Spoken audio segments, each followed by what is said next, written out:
论初开之后，这个世界上开始有了生灵。慢慢的，生命开启了灵智，并不断成长。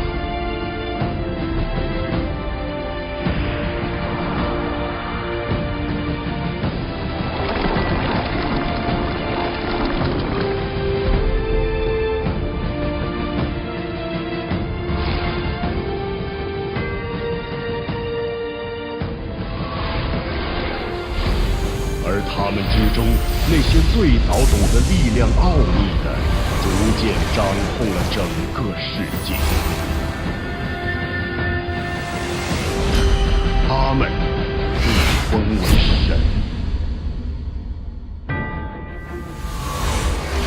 但是，为了维护对世间万物的绝对掌控，他们封锁了获取力量的奥秘。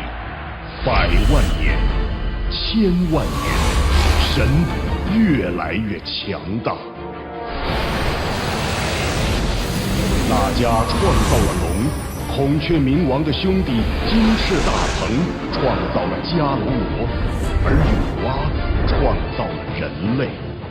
但在这繁荣背后，阴谋正在酝酿。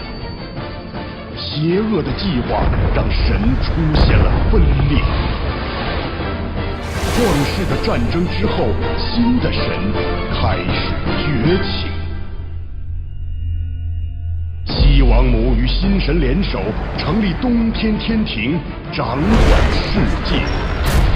东天神这些新的统治者比以往的势力更加强大，对世界的统治也更为严苛。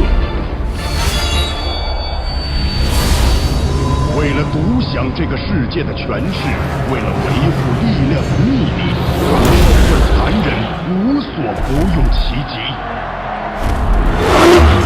生命却是神奇而又最具力量的。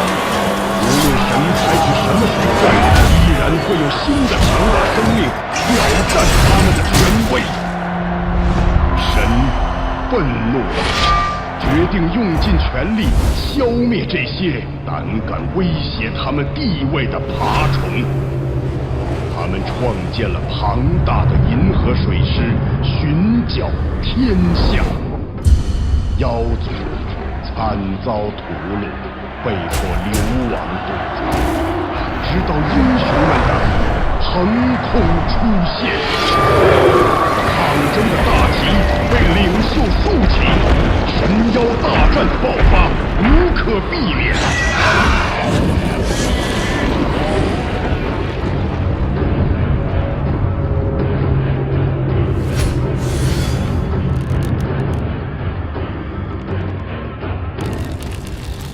无畏的英雄们汇聚一堂，用血与火证明生命价值。